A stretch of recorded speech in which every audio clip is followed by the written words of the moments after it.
We all expected Glastonbury to be the event of the weekend, but the festival found a rival on the front pages when a whirlwind challenge to Russia's military was staged from inside Russia itself.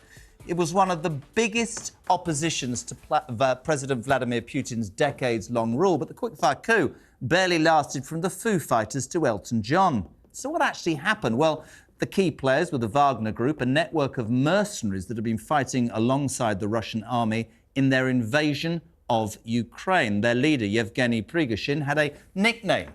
He's Putin's chief because his catering business, chef even, has provided food for the Kremlin. But on Friday, it was mutiny that Prigozhin served up to Moscow's military leaders. The Wagner chief accused Russian generals of carrying out airstrikes on his men in Ukraine and said he had 25,000 fighters ready to end this mess. That night, the Wagner group entered Rostov, a city in the south of Russia that's been the top military command's base for the invasion of Ukraine.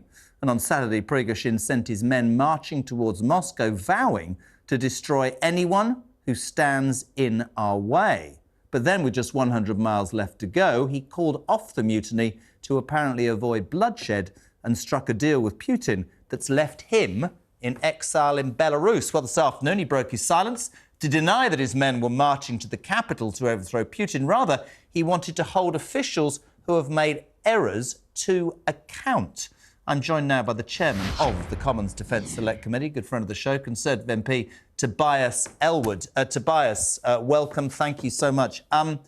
This was an extraordinary moment in anybody's mind. There was going to be a rebellion, then it was short-lived. Now he's in Belarus. In layman's terms, what's your overview about what happened across the weekend, Tobias? Yeah, I mean, firstly, great summary there. We've got to understand that if you are the leader of Russia, whether you're Ivan the Terrible, whether you're Stalin or Putin, it's how you look, your infallibility that's absolutely critical for your image. If anybody gets in your way, dares to challenge you, you're arrested and thrown into prison, possibly even thrown out of a window, who knows.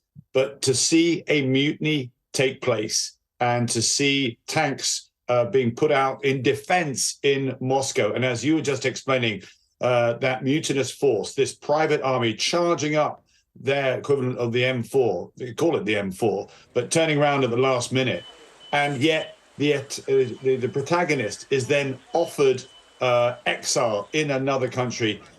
This is over now, but it's not over because Putin is now looking significantly weakened, that he's not been able to dispose of this challenge. So much to follow here. Nobody really knows what's going on. What's very, very clear is the Wagner group may have been neutered. Prigozhin may be now in exile in Belarus, but ultimately people are now looking and watching very, very carefully as to what happens next. Putin wakes up a very different person with a very different image today than last week. It's quite interesting because I was reading quite a lot over the weekend and I wasn't on air and I was chomping at the bit because if I take your point that he looks wounded after this coup, he looks not as strong, many papers were intimating, Tobias, that this might have been orchestrated by the Kremlin, hear me out, to actually show Putin's strength. This man's going to march, suddenly he's gone. We believe the deal was brokered by the boss of Belarus, but you wonder, don't you, whether which side is right. You've got 25,000 mercenaries. What happens to them? And then what happens to Prigozhin? Does he just sit in Belarus? Is he going to meet a grisly end, or is he going to rise again? It does, as you quite rightly say, it doesn't answer it. There's so many questions. And I also said very quickly, people want to be careful what they wish for, because I imagine that man is probably more frightening than Vladimir Putin. I didn't think I'd ever say that.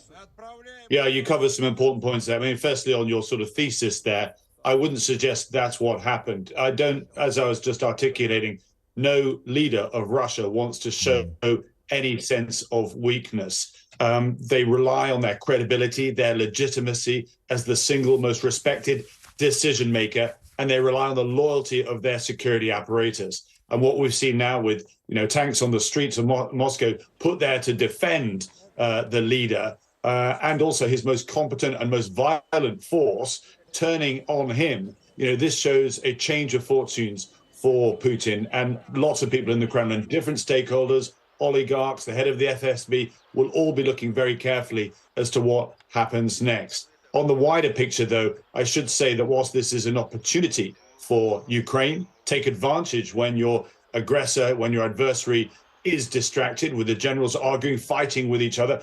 Absolutely, that's what Ukraine should do. But a civil war in Russia, whatever your views of Putin is, this is a country with nuclear weapons, is not good news for international security.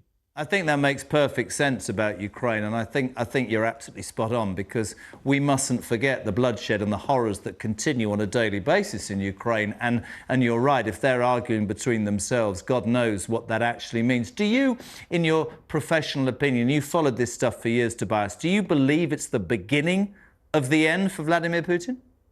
Very much so. I think his days are numbered, but the way things work in Moscow, in Russia, it's the initial wound, which may not look fatal. As we go back to 1917 is a great example. What happened in February, it took until October until there was that full revolution. What I'm saying is that there'll be lots of other stakeholders looking very carefully as to who to back, what's going to happen next. We can expect a textbook response by Putin. He's going to look for loyal security forces to clamp down hard on his own population to try and reassert his own authority, arrest any dissenting voices, blame foreign interference probably as well, something he can't really do too well, because part of this is about the war itself and the folly of that war, but also the Wagner group that he helped set up. But ultimately, we should be cautious about how he now lashes out, a point I raised in Parliament today, because what he'll want to do is reassert his vengeance on Ukraine. He'll probably launch a number of missile systems into the country as well. And like I say, he's going to clamp down heavily on his own people. He wants to retain power. He will not be reading the room correctly to say this is the beginning of the end of Putin, even though it may take months for that to actually play out. I think you're absolutely right. The rhetoric is Stalinist. They're saying over the weekend, this scourge of his own people, when actually it was the military forces. And I think the Ukrainian people must be aware of that. We know, don't we, that the Russian people are told what they want to be. They don't get the truth. They never have got the truth. And it'll be very interesting to see his reaction. Antony Blinken, the US's top diplomat, said that it showed that there are cracks in his leadership. Ukrainian President Vladimir Zelensky suggested that Putin is very afraid.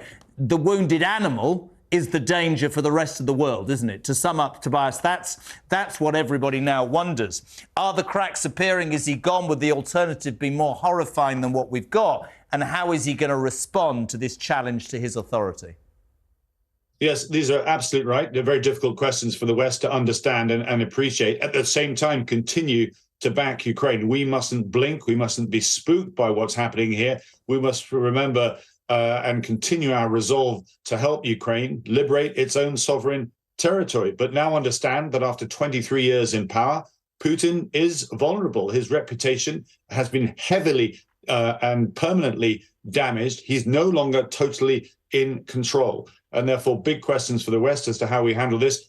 Bear in mind that China will be watching this very carefully. Yeah. China hasn't got many friends in the world. Russia, or Putin, to be more specific, was one of them. So we need to see this opportunity in the change that is taking place to make sure that there is an off-ramp, if you like, for Russia to recognize that we want to have a working relationship with this country. What we've had so far is very dangerous indeed for European security. Tobias Ellwood, as ever, thank you so much indeed. Great layman's terms there. We'll keep you updated on Talk, of course, with all those developments.